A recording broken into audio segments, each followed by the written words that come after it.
விருதுநகர் மாவட்டம் கிருஷ்ணன் கோவிலில் கல்விப் பணியில் கடந்த 34 ஆண்டுகளாக சிறப்பாக சேவையாற்றி வரும் VPMM கல்வி நிறுவனங்கள், கலை மற்றும் அறிவியல் கல்லூரி, பொறியியல் கல்லூரி, நர்சிங் கல்லூரி, கல்வியியல் கல்லூரி உள்ளிட்ட பல்வேறு கல்வி நிறுவனங்கள் ஒரே வளாகத்தில்.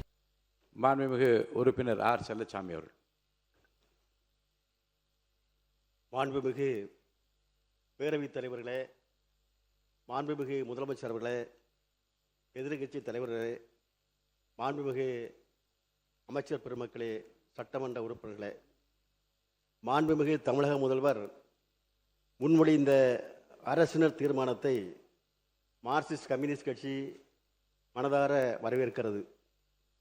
2011ஆம் ஆண்டு மக்கள் தொகை கணக்கெடுப்பு அடிப்படையில் தொகுதி வரையறை செய்து 816 முதல் 850ஆக MP தொகுதியை மாற்ற ஒன்றிய அரசு முயற்சி செய்து கொண்டிருக்கிறது.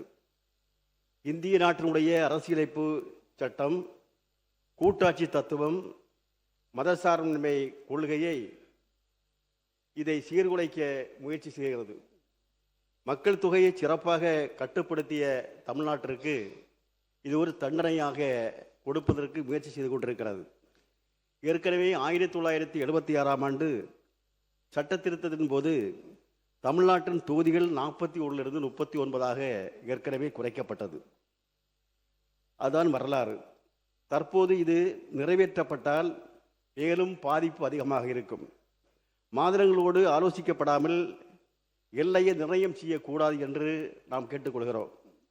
ஒன்றிய அரசினுடைய நோக்கமாக இஸ்லாமியர்கள், குறிப்பாக சிறுபான்மை மக்கள் வாழ்கின்ற இடத்தில் வெற்றி பெற முடியும் என்ற நிலையிலேயே அவர்கள் வெற்றி பெற முடியும் என்ற நிலையில் வெற்றி பெற முடியாத அளவில் அந்த எல்லையை பிரிப்பது, அதே மாதிரி தலித்துகள் வாழ்கின்ற அவர்கள் வெற்றி பெற முடியும் என்ற அந்த தொகுதிகளுடைய எல்லையை பிரிப்பது, எங்கும் வெற்றி பெற முடியாத நிலையை உருவாக்குவது என்ற நிலையிலே ஒன்றிய அரசு அப்படிப்பட்ட சூழ்ச்சிகளை நிச்சயமாக செய்யும். எந்த மாநில உரிமையும் பாதிப்பதை மார்க்சிஸ்ட் கம்யூனிஸ்ட் கட்சி ஒருபோதும் அனுமதிக்காது. தற்போது இருக்கின்ற எண்ணிக்கையிலேயே மாற்ற வரக்கூடாது என்று நாம் கருதுகின்றோம். பாராளுமன்றத்தில் 543 பேருக்கு இப்போதே பேச நேரம் இல்லை. அது 850ஆக உயர்கின்ற நேரத்தில் எவ்வளவு நேரம் பேச முடியும் என்பதுதான் அது கேள்விக்குறியாக இருந்து கொண்டிருக்கிறது. எனவே அனைத்து கட்சிகளுடன் ஒன்றிய அரசு பேசணும், மாநிலங்களோடு பேசணும். அதற்கு பிறகுதான் இப்படிப்பட்ட ஒரு நிலைப்பாடை எடுக்க வேண்டும் என்று மார்க்சிஸ்ட் கம்யூனிஸ்ட் கட்சி கேட்டுக்கொள்கிறது. பிஜேபிக்கு செல்வாக்குள்ள வட மாநிலங்களில் தொகுதிகளை அதிகரிப்பது பிஜேபியுடைய நோக்கமாக இன்றைக்கு இருந்து கொண்டிருக்கிறது. மக்கள் தொகை கட்டுப்படுத்தப்பட்ட தென் மாநிலங்களில், குறிப்பாக தமிழகத்திற்கு தொகுதிகளை குறைப்பது என்பதுதான் நோக்கமாக இன்றைக்கு இருந்து கொண்டிருக்கிறது. அதே போன்று நம்முடைய மக்கள் தொகை கணக்கெடுக்காமல் இன்றைக்கு புதிய நாடாளுமன்ற கட்டிடமே கட்டப்பட்டது.